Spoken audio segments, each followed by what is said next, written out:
The banged-up, white and blue Eastern Star emerged from gray waters of the Yangtze River on Friday as Chinese disaster teams raised the capsized ship with cranes to better search for nearly 340 people still missing.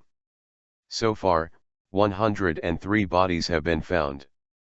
The focus shifted from finding survivors to retrieving bodies trapped since the river cruise ship capsized suddenly during a storm on Monday night on the trip from Nanjing to Chongqing. Authorities have attributed the accident to weather, but also have placed the surviving captain and first engineer under police custody. Passengers' relatives have raised questions about whether the ship should have continued its cruise after the storm started and despite a weather warning earlier in the evening. In a sign of potential unrest among the hundreds of relatives who have descended on the small Hubei province county of Jianli, one distraught family member burst into a gathering of journalists to complain about their treatment and demand an investigation into possible human error. All the emphasis is on a natural disaster, but we think that this is unjust, said Xia Yunqian, a 70-year-old university lecturer. Apart from natural disaster, were there other causes? Is this not rational to ask? Xia, whose older brother Xia Qinshan, from the eastern coastal city of Qingdao, was a passenger, demanded that relatives be allowed to view their loved ones' bodies before they are cremated. In past disasters, authorities have instead cremated bodies and delivered ashes to the victims' families, in keeping with the tight management of the aftermath of disasters and fears of spiraling unrest. Why do you view the common people as your enemies? Xia cried out. There's no human feeling, can't we change this habit? Many of the more than 450 people on board the cruise ship were reported to be retirees taking in the Yangtze's scenic vistas.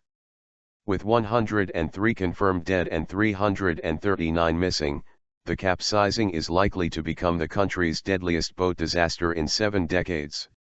The 14 survivors include 3 who found air pockets in the overturned boat and were pulled out by divers on Tuesday after rescuers tapped the hull and heard yelling in response.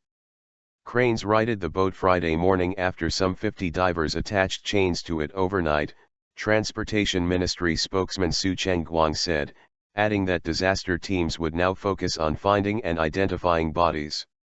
The boat was gradually lifted out of the river as water drained from its cabins. Divers found more bodies through Friday, bringing the death toll to 103, CCTV reported. Police and paramilitary troops stationed on the riverbank have blocked access to the site, and authorities have tightly controlled media coverage. Records show the capsized ship was cited for safety violations during an inspection in 2013, according to a Nanjing's maritime safety report, which didn't specify the violations. The shallow draft boat was not designed to withstand winds as heavy as an ocean-going vessel can. Weather authorities have said the storm the boat encountered had winds up to 130 kilometers, 80 miles, per hour. China's deadliest maritime disaster in recent decades was the Dashun ferry, which caught fire and capsized off Shandong province in November 1999, killing about 280.